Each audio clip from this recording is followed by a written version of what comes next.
आणि या बुलेटिनमध्ये आता आपण बातम्या बघणार आहोत सुपरफास्ट। प्रशांत कोरटकरचा पोलीस कोठडीतला मुक्काम वाढलाय। प्रशांत कोरटकरला 2 दिवसांची पोलीस कोठडी सुनावण्यात आली आहे। प्रशांत कोरटकरची पोलिसांकडून गेले 3 दिवस कसून चौकशी करण्यात आली। या तपासातून अनेक खुलासे समोर आलेत। पळून जाण्यासाठी कोरटकरनं स्वतःची कार वापरली, त्यानंतर स्वतःच्या कारच्या नंबरवरनं पोलिसांना ती सापडू नये यासाठी एका मित्राची कार वापरली असल्याची माहिती तपासात समोर आल्याचं सूत्रांकडून कळलंय।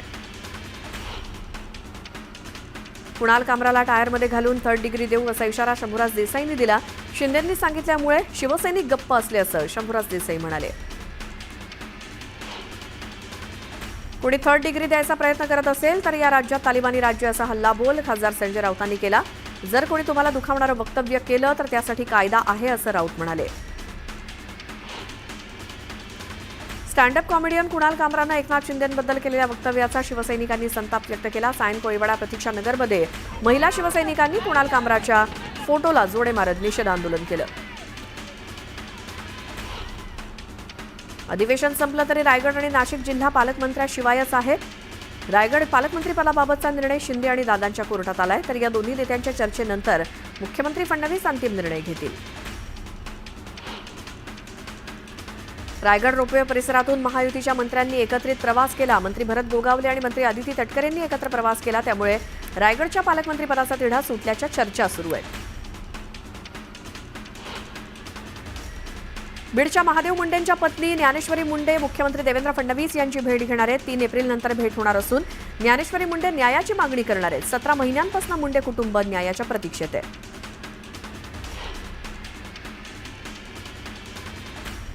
विधिमंडळाच्या अर्थसंकल्पीय अधिवेशनात विधिमंडळाच्या समित्या जाहीर करण्यात आल्या, मात्र या समित्यांमध्ये वादाच्या भोवऱ्यात असलेल्या धनंजय मुंडेंना स्थान मिळालेलं नाही। दुसरीकडे छगन भुजबळांना सुद्धा कोणत्याही समितीत स्थान मिळालेलं नाही।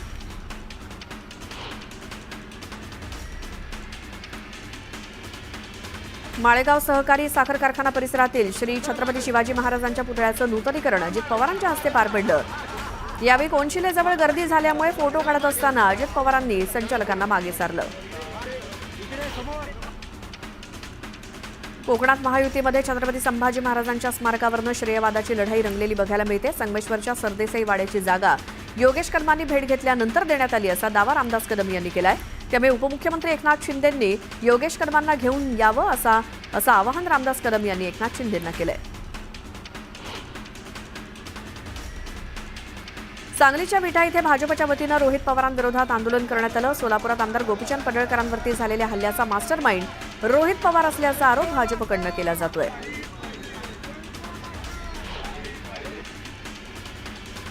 गेल्या काही दिवसांपासून मी शांत होतो, पण आता गुढीपाडव्यापासून पुन्हा एकदा सक्रिय होणार असून पक्षाचे मुख्य प्रवक्ते म्हणून जोमानं काम करणार आहे। पक्षाच्या नेत्यांवरील होणारे शाब्दिक हल्ले परतवून लावणार, तसे आदेश उपमुख्यमंत्री एकनाथ शिंदे यांनी दिलेत, अशी माहिती दीपक केसरकर यांनी दिली।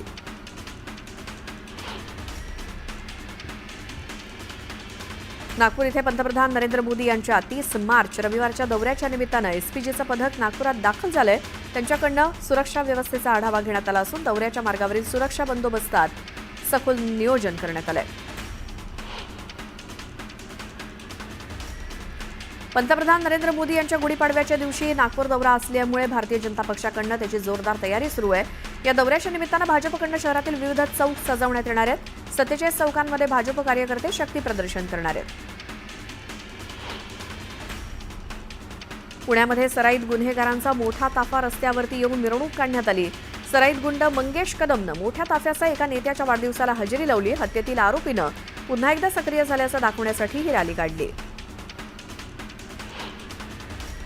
वडगाव शहरी परिसरात सातत्यानं पाणीपुरवठा अधिकाऱ्यांशी संपर्क साधूनही ठोस उपाययोजना होत नसल्यामुळे नागरिकांनी आमरण उपोषण केलं। यावेळी आंदोलनस्थळी मडकं फोडत पालिकेचा निषेध करण्यात आला। नाशिकमधील विस्कळीत पाणीपुरवठ्याविरोधात नाशिककरांनी पालिकेवरती हंडा मोर्चा काढला। आंदोलक महिला आणि सुरक्षा रक्षक आमने सामने आल्यामुळे पालिका प्रवेशद्वारावरती तणाव बघायला मिळाला। धाराशिव पोलिसांनी मुद्देमाल व्यवस्थापनामध्ये आधुनिक तंत्रज्ञानाची कास धरली। जिल्ह्यातील पोलीस ठाण्यांमध्ये ई-मुद्देमाल कक्ष प्रणाली कार्यान्वित करण्यात आली आहे। भुसावळमधील पहूर येथील श्रीराम मंदिराचं बांधकाम सुरू असताना तिथल्या हिरा मारुतीच्या 20 फूट उंच मूर्तीचं स्थलांतर करण्यात आलं. यावेळी अचानक वानर सेनेचं आगमन झाल्यामुळे पहूरमधील नागरिकांनी अद्भुत भक्तिमय क्षणाचा आनंद घेतला. मानधन वेतनात 15% वाढ करण्यात यावी तसंच नियमानुसार इतर सोयीसुविधा देण्यात याव्यात या मागण्यांसाठी मालेगाव पालिकेच्या सफाई कर्मचाऱ्यांनी ठिय्या आंदोलन केलं.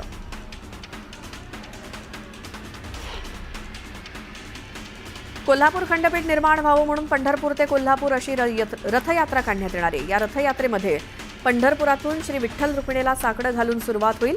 कोल्हापूर इथे श्री महालक्ष्मी देवीला देखील साकडं घालून या रथयात्रेचा समारोप होईल.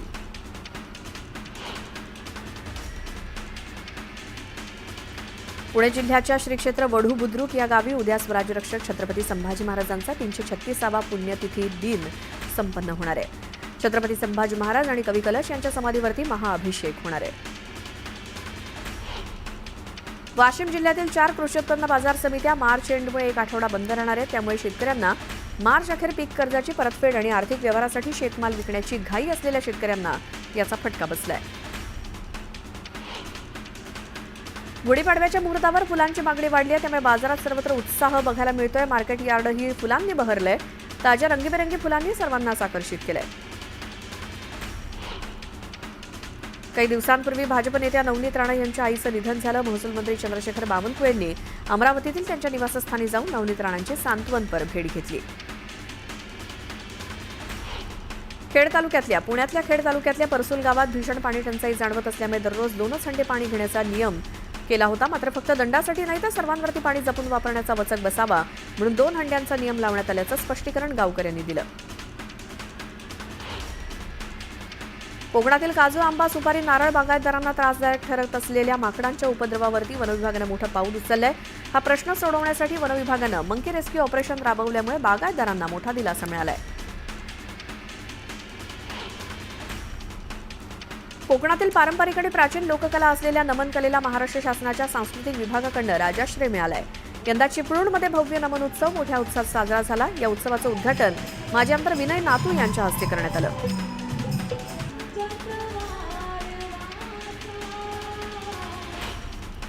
नागपुरातील संवेदनशील भाग आणि हिंसाचार झालेल्या भागांमध्ये पोलीस बंदोबस्त तैनात करण्यात आलाय. खबरदारी म्हणून पोलीस बंदोबस्त वाढवण्यात आलाय.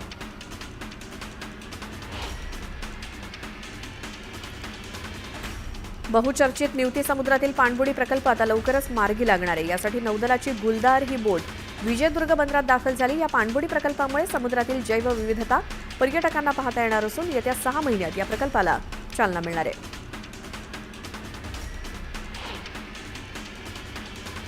बीडच्या केश पोलीस ठाण्याबाहेर एका ऊसतोड कामगारानं त्याच्या पत्नीचा आत्मदहनाचा प्रयत्न केला. मात्र पोलिसांनी वेळीच हस्तक्षेप केल्यामुळे अनर्थ टळला. अहिल्यानगर जिल्ह्यामध्ये तापमानाचा पारा वाढलाय. मात्र जिल्ह्यातील पाण्याच्या साठ्याची स्थिती यावर्षी चांगली आहे. जिल्ह्यातील धरणामध्ये मुबलक पाणीसाठा आहे अशी माहिती जिल्हाधिकाऱ्यांनी दिली. चैत्र पौर्णिमा यात्रेत भाविकांसाठी तुळजाभवानी देवीच्या मंदिराचं मुख्य शहाजीराजे महाद्वार बंद राहणार आहे. या कालावधीत भाविकांना कुंभार गल्ली मार्गे दर्शन मंडपात सोडण्याचा निर्णय मंदिर संस्थानकडून देण्यात आलाय. गडचिरोली जिल्ह्यात रानटी हत्तींनी थैमान घातलं. हत्तींच्या हैदोसामुळे शेतकरी त्रस्त झालेत. रानटी हत्तींनी केलेली नासाडी बघून शेतातच हंबरडा फोडत शेतकऱ्यानं रडायला सुरुवात केली.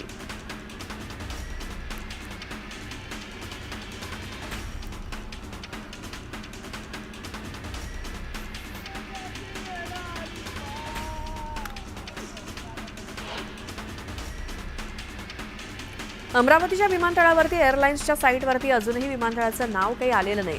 अद्याप तिकीट विक्री सुद्धा सुरू नाही. त्यामुळे 31 मार्चच्या पहिल्या विमान उड्डाणाबाबत संभ्रम आहे. विविध मागण्यांसाठी मातंग समाजानं आंदोलनाचं हत्यार उपसलंय. मातंग समाजाच्या अनेक मागण्या गेल्या कित्येक वर्षांपासून प्रलंबित आहेत. या मागण्या पूर्ण न झाल्यामुळे अखेर सकल मातंग समाजाच्या वतीनं अकोला जिल्हाधिकाऱ्यांना निवेदन देण्यात आलं. वाशिम पोलीस दलात 2 कॅमेरे असलेली अत्याधुनिक सर्व्हिलन्स व्हॅन दाखल झाली आहे. या व्हॅनमध्ये सीसीटीव्ही कॅमेरे, ड्रोन कॅमेरे जोडता येणार आहेत. तसंच थर्मल इमेज सुविधा असलेले कॅमेरे तसंच जीपीएस यंत्रणा असणार आहे. या सर्व्हिलन्स व्हॅनमुळे गुन्हेगारीवरती आळा घालायला मोठी मदत होणार आहे. अहिल्यानगर महानगरपालिकेच्या पाणीपुरवठा योजनेचं सध्याचं बिल 11 कोटी रुपये असून त्यापैकी किमान 5 कोटी रुपये न भरल्यास पाणी योजनेची वीज तोडण्याची नोटीस महावितरण कंपनीनं दिली आहे. त्यामुळे 5 कोटी रुपये न भरल्यास अहिल्यानगर शहरातील पाणी पुरवठा खंडित होण्याची शक्यता आहे. रमजान निमित्तानं सोलापुरातील बाजारपेठेत तब्बल 400 प्रकारची अत्तर आली आहेत. यंदाच्या वर्षी अत्तराच्या किमतीत 10% घट झाली आहे. सोलापुरात देवीच्या मंदिरात चोरी करणाऱ्या चोरट्याला अटक करण्यात आली. वासुदेव बनगी असं अटक करण्यात आलेल्या आरोपीचं नाव आहे.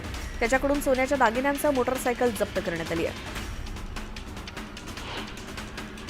अक्कलकोटमध्ये श्री स्वामी समर्थ प्रकट दिन सोहळा उत्साहात साजरा होणार आहे. स्वामी भक्तांसाठी महाप्रसादाचं आयोजन करण्यात आलंय. स्वामी भक्तांनी या सोहळ्याचा लाभ घ्यावा असं आवाहन देवस्थानकडून करण्यात आलंय. रत्नागिरी जिल्ह्यातील हर्णे समुद्रात राज्यातलं पहिलं टीडी उपकरण राबवण्यात आलंय. हे उपकरण कासवांना वरदान ठरणार असून ट्रॉलर फिशिंग करणाऱ्या बोटींना हे उपकरण सक्तीचे करण्यात आलंय. रायगड जिल्ह्यातील लघु पाटबंधारे विभागाच्या 28 धरणांमध्ये मार्च महिन्यात 47.04% जलसाठा शिल्लक राहिलाय. जिल्ह्यात उन्हाचा पारा 38 अंशांवरती पोहोचला असून पाण्याचा वापर अधिक प्रमाणात वाढलाय. त्यामुळे धरणातला जलसाठा कमी होऊ लागलाय. भिवंडी तालुक्यातील वडपे गावात ठाणे जिल्हाधिकारी आणि जिल्हा परिषदेचे मुख्य कार्यकारी अधिकारी यांनी पाहणी दौरा केला. यावेळी विद्यार्थ्यांसह शिक्षकांच्या गुणवत्तेचं त्यांनी कौतुक करत संवाद साधला. सोलापुरात बेदाणा उत्पादकांना सुगीचे दिवस आलेत. रमजानचा पवित्र महिना सुरू असल्यामुळे बेदाण्याला बाजारात मोठ्या प्रमाणात मागणी आहे. बेदाण्याला प्रति किलो 250 ते 400 रुपयांचा दर मिळाल्यामुळे शेतकऱ्यांना दिलासा मिळाला आहे. जळगावातील काँग्रेसमधील अंतर्गत कलह आणि गटबाजीचा स्फोट झालाय. अंतर्गत कलहामुळे आगामी निवडणुकांमध्ये काँग्रेस अडचणीत सापडण्याची शक्यता असून निवडणुकीमध्ये मोठा फटका बसणार आहे. वर्ध्याचे पर्यटक ताडोबा व्याघ्र प्रकल्पात पर्यटनासाठी गेले असता त्यांना वाघाचं दर्शन झालं. झाडाखाली वाघाला पाणी पिताना पाहिल्यामुळे पर्यटक सुखावले. राज्याचे माजी आरोग्यमंत्री आणि आमदार तानाजी सावंत यांना औरंगाबाद खंडपीठानं नोटीस बजावली. मतदारांना आमिष दाखवल्याप्रकरणी औरंगाबाद खंडपीठात राहुल मोटे यांनी ही याचिका दाखल केली होती.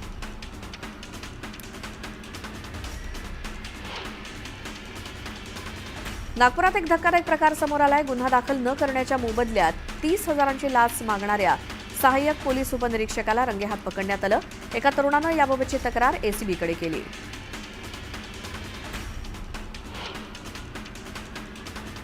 जगातील 15 उष्ण शहरात विदर्भातील 4 शहरांचा समावेश आहे. ब्रह्मपुरी हे जगातील 8व्या क्रमांकाचं उष्ण शहर असून नागपूर 11व्या, तर अकोला आणि चंद्रपूर 14व्या आणि 15व्या क्रमांकावरती आहे. नाशिकमध्ये सन 2027 मध्ये भरणाऱ्या सिंहस्थ कुंभमेळ्याच्या पार्श्वभूमीवर नाशिक जिल्ह्यातील त्र्यंबकेश्वर देवस्थानला अवर्ग तीर्थक्षेत्राचा दर्जा देण्यात आलाय. या निर्णयामुळे श्री क्षेत्र त्र्यंबकेश्वरच्या विकासाला चालना मिळणार आहे. बडनेरा नजीक बेलोरा येथील अमरावती विमानतळाला IATA कोड मिळालाय. IATA प्रमाणे प्रवासी संस्थांना विमान कंपन्यांच्या वतीनं विमान तिकिटे जारी करण्याची परवानगी दिली जाते आणि आरक्षण प्रक्रिया सुलभ केली जाते. यापुढे अमरावती विमानतळाचा IATA कोड AVT म्हणून छापला जाईल.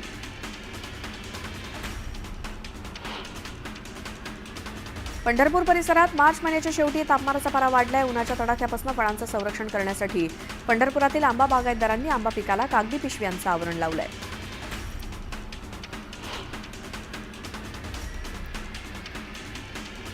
राज्यातील 119 साखर कारखान्यांनी शेतकऱ्यांचे 1200 कोटी रुपये अद्यापही दिलेले नाहीत.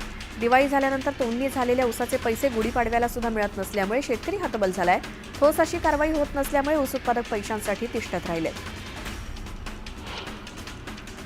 ज्योतिबा डोंगर येथील चैत्र पौर्णिमेची यात्रा 12 एप्रिल रोजी संपन्न होणार आहे. यात्रेची तयारी अंतिम टप्प्यात आली आहे. दरम्यान प्रांताधिकारी समीर शिंदे यांच्या अध्यक्षतेखाली गुरुवारी यात्रा नियोजनाची बैठक झाली.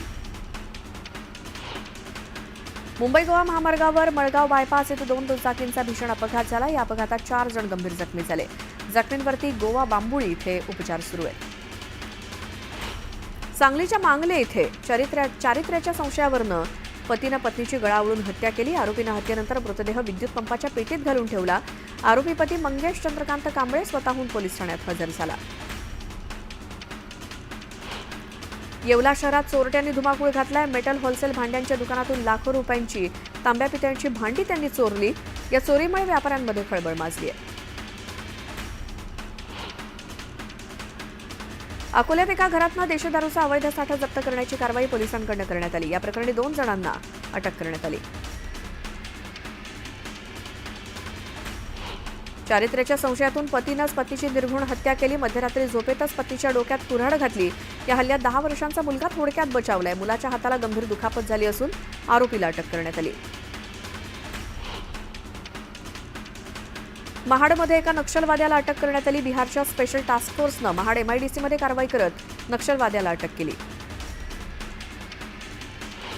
पुण्यातील व्यापाऱ्याच्या मुलासोबत आणि मैत्री करून नंतर त्याला ब्लॅकमेल करत त्याच्या घरातील 33 तोळं सोनं लुटायला लावणाऱ्या तिघांना पोलिसांनी अटक केली. या 15 वर्षीय मुलाला चोरी करण्यास भाग पाडण्यात आलं होतं.